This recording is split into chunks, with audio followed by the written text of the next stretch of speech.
জয়গুরু পরম পূজ্য শ্রী শ্রী ঠাকুরের রাতুল চরণে শতকোটি প্রণাম জানাই। আজ আমি শ্রী শ্রী ঠাকুরের জীবন দীপ্তি গ্রন্থ থেকে একটি কবিতা পাঠ করে শোনাচ্ছি। যদি মানুষ হও, সত্তাকে যদি ভালোই বাসো, ঈশ্বরের জীবন্ত বেদির সম্মুখে সম্বর্ধনার পূজারী হওয়াটাকেই যদি শ্রেয় মনে করো, স্বার্থকে যদি হতে চাও ঈশ্বরে, তুমি হিন্দুই হও, মুসলমানই হও, খ্রিস্টানই হও, আর যেই হও না কেন কিছুতেই এই ব্যভিচারকে বরদাস্ত করবে না। প্রাণের আকণ্ঠ ক্ষমতা দিয়ে নিরোধ করবে তার প্রতিটি পদক্ষেপকে। যে রক্তকে অবজ্ঞা করে সে ধর্মকে অবজ্ঞা করে, যে ধর্মকে অবজ্ঞা করে সে ঈশ্বরকে অবজ্ঞা করে। সর্বান্তকরণে এই রক্তদ্রোহী, ধর্মদ্রোহী, ঈশ্বরদ্রোহী অভিযানকে অবদলিত করে তোলো। হিন্দু, মুসলমান, বৌদ্ধ, খ্রিস্টান, শিখ, জৈন আর যেই হোক, যাই হোক, সবাইকে আমরা চাই। যারা ঈশ্বরকে মানে, পুরয়মান আদর্শ পুরুষ দিগকে মানে, গোত্রকে অর্থাৎ পিতৃপুরুষকে মানে, ঈশ্বরের একত্বে যারা বিশ্বাসী, একায়তনী সমাবেশে যাদের শ্রদ্ধা আছে, সম্বর্ধনী বৈশিষ্ট্যপালী আত্মনিয়ন্ত্রণে যারা প্রবুদ্ধ, সেই একেরই ঘরে সমাবেশ হয়ে পারস্পরিক সহযোগিতার সহিত প্রত্যেককে উন্নত করে জীবনে, সম্পদে, সেবা ও সাহচর্যে আমরা বাঁচতে চাই, বাড়তে চাই। দুনিয়ায় স্বাধীনভাবে বিচরণ করে স্বস্তি সম্বোধি নিয়ে জীবনকে উপভোগ করতে চাই। খেয়ে পড়ে উপচয়ী সম্বর্ধনায় যোগ্যতাকে আরোতর উদ্দীপ্ত করে আমরা বাঁচতে চাই। বৈশিষ্ট্য ও ব্যক্তি স্বাতন্ত্র্যকে ধৃতিতান্ত্রিকতায় পালনে, পোষণে, পূরণে সমৃদ্ধ করে পরস্পরের সেবা সম্বর্ধনাকে উপভোগ করে দ্যুতি উদ্দীপ্ত হয়ে আমরা বাঁচতে চাই, বাড়তে চাই, জীবনকে উপভোগ করতে চাই। শ্রী শ্রী ঠাকুর এই লেখনীর মাধ্যমে মানবতার গভীর তাৎপর্য তুলে ধরেছেন। এখানে মানুষকে তার নৈতিক দায়িত্ব এবং ঈশ্বরের প্রতি প্রকৃত আনুগত্য সম্পর্কে ভাবতে উদ্বুদ্ধ করা হয়েছে। এখানে মানুষ হওয়া বলতে বোঝানো হয়েছে প্রকৃত মানবিক গুণাবলীর বিকাশ।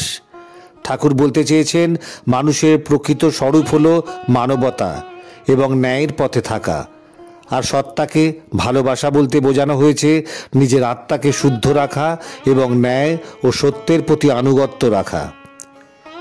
ঠাকুর এই অংশে ঈশ্বরকে প্রতীকীভাবে জীবন্ত বেদী হিসাবে চিহ্নিত করেছেন। ঠাকুর বোঝাতে চেয়েছেন প্রকৃত পুজো হলো মানবিক কাজ এবং ন্যায় নীতির চর্চা। যদি কেউ ঈশ্বরকে শ্রদ্ধা জানাতে চায় তবে তার কাজ ও আচরণকে ঈশ্বরের নীতির সঙ্গে সামঞ্জস্যপূর্ণ করতে হবে। ঈশ্বরের সান্নিধ্য লাভ বা ঈশ্বরের প্রকৃত উপাসক হতে চাইলে মানুষের মধ্যে নৈতিকতা, সৎকর্ম এবং দয়ালু মনোভাব থাকতে হবে।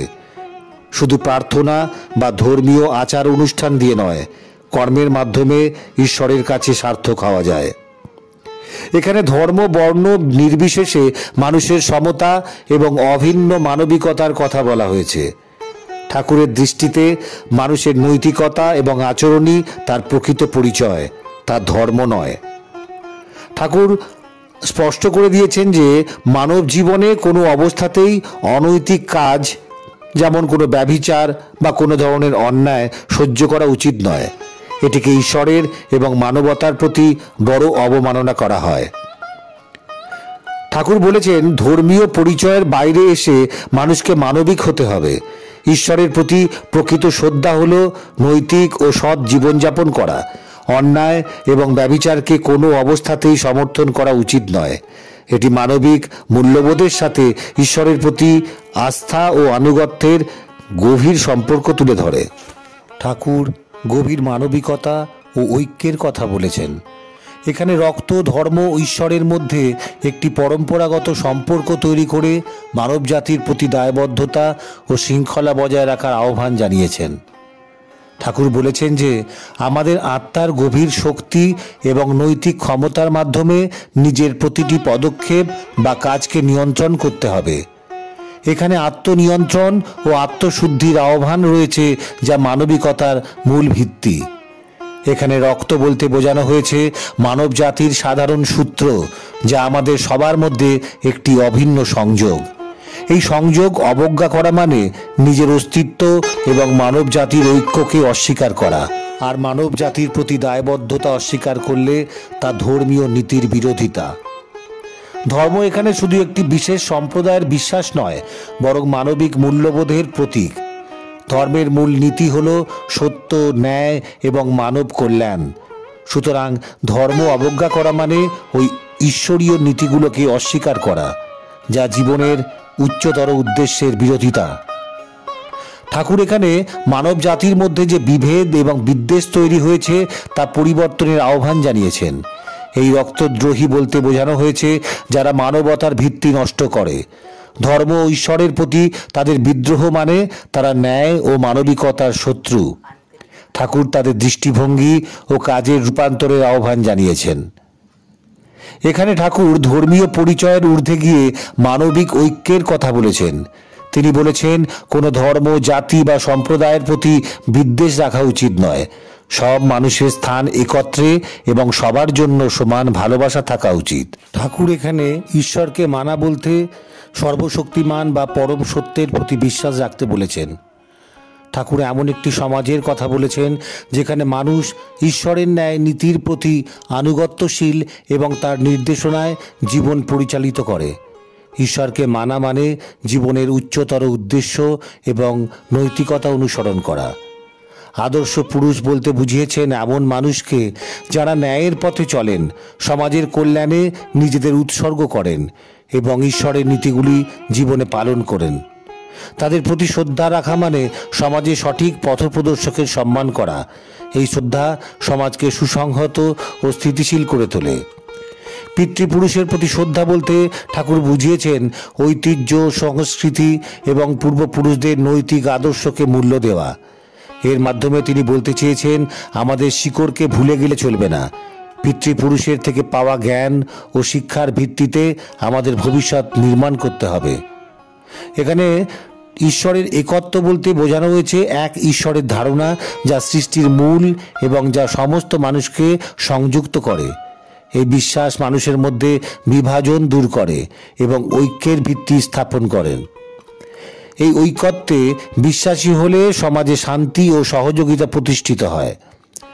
একায়তনী সমাবেশ বলতে বোঝানো হয়েছে সমষ্টিগত ঐক্য বা একত্রিত হয়ে কাজ করা। এটি বোঝায় যে সমাজের সকল সদস্যকে একটি অভিন্ন লক্ষ্য বা উদ্দেশ্যের জন্য একত্রিত হতে হবে।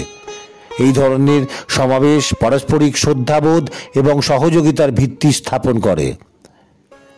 ঠাকুর আত্মনিয়ন্ত্রণ মানে নিজের আবেগ, ইচ্ছা এবং আচরণকে নিয়ন্ত্রণে রাখতে বলেছেন। এটি কেবল ব্যক্তিগত উন্নতির জন্য নয়, বরং সমগ্র সমাজের উন্নতির জন্য অত্যন্ত গুরুত্বপূর্ণ। যারা এই গুণে পারদর্শী তারা নিজেদের ও অন্যদের প্রতি শ্রদ্ধাশীল এবং সমৃদ্ধি আনার যোগ্য। ঠাকুর সমাজের অভিন্নতার কথা বলেছেন। সেই একের ঘর বলতে ঈশ্বর বা একাত্মতার ধারণাকে বুঝিয়েছেন।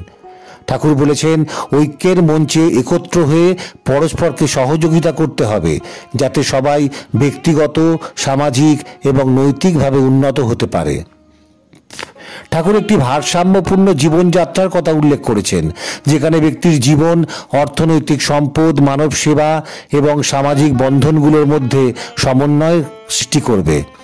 তিনি বলেছেন মানুষের বেঁচে থাকা কেবল শারীরিক নয়, বরং তার সেবা, ভালোবাসা এবং সহযোগিতার মাধ্যমে আরও সমৃদ্ধ হতে পারে। স্বাধীনভাবে বিচরণ বলতে ঠাকুর বুঝিয়েছেন জগতের কোনো বাধা বা শৃঙ্খলে আটকে না থেকে মুক্ত ও আনন্দময় জীবনযাপনের আকাঙ্ক্ষা রাখতে। স্বস্তি সম্বোধি বোঝায় সেই শারীরিক ও মানসিক শান্তি যা সঠিক জ্ঞান এবং ভারসাম্যপূর্ণ জীবনের মাধ্যমে অর্জন করা যায়। জীবনের মৌলিক চাহিদা পূরণ হওয়া শুধু প্রয়োজন নয়, তার চেয়ে বেশি অর্জন এবং সেই অর্জনের মাধ্যমে সম্মান ও শ্রদ্ধা পাওয়ার কথা ঠাকুর বোঝাতে চেয়েছেন। উপচয়ের মাধ্যমে ব্যক্তির যোগ্যতা আরও উজ্জ্বল হয় এবং সে নিজেকে সমাজে আরও প্রতিষ্ঠিত করতে পারে। এখানে ব্যক্তি স্বাতন্ত্র্য ও বৈশিষ্ট্যকে রক্ষা ও উন্নত করার কথা বলেছেন। ঠাকুর বলেছেন প্রতিটি ব্যক্তির মধ্যে কিছু বিশেষ গুণ থাকে যা তাকে আলাদা করে তোলে। এই বৈশিষ্ট্যগুলোর বিকাশ এবং সঠিকভাবে পালন ও পোষণ করাই তার জীবনে সমৃদ্ধি আনে। এখানে ধৃতি তান্ত্রিকতা বলতে ঠাকুর বুঝিয়েছেন মন, দেহ এবং আত্মার ভারসাম্যপূর্ণ সমন্বয়। সমাজের মূল ভিত্তি হল পারস্পরিক সহযোগিতা। ঠাকুর বলেছেন, একে অপরের সেবা ও শ্রদ্ধা প্রদান শুধু একটি দায়িত্ব নয়, বরং এটি উপভোগ্যও হতে পারে। এই আন্তঃসম্পর্ক মানুষের মধ্যে একটি মধুর বন্ধন তৈরি করে, যা সামাজিক জীবনে সুখের অন্যতম উৎস। এখানে ঠাকুর মানব জীবনের বিভিন্ন দিক তুলে ধরেছেন। ঠাকুর বলেছেন, জীবনে স্বাধীনতা, স্বাচ্ছন্দ্য এবং পরস্পরের প্রতি শ্রদ্ধা ও সহযোগিতা থাকা অত্যন্ত জরুরি। নিজের বৈশিষ্ট্য ও স্বাতন্ত্র্যকে রক্ষা করে সমাজের সঙ্গে ভারসাম্য রেখে এবং জীবনকে পূর্ণ আনন্দের সঙ্গে উপভোগ করাই সার্থকতার লক্ষণ। এটি একটি আদর্শ মানবিক ও সামাজিক জীবনের ধারণা, যেখানে ব্যক্তি ও সমষ্টি পরস্পরের কল্যাণে কাজ করে এবং একসঙ্গে সমৃদ্ধ হয়। সকল গুরু ভাই বোনেদের আমার প্রণাম জানাই। আজকে এই কবিতার আবৃত্তি এবং ভাবার্থ যদি আপনাদের ভালো লেগে থাকে, তাহলে আপনারা লাইক, শেয়ার এবং কমেন্ট করতে ভুলবেন না। আর চ্যানেলটিকে সাবস্ক্রাইব করে আমার পাশে থাকবেন। ভালো থাকবেন। গুরু কৃপা হি কেবলম। জয় গুরু।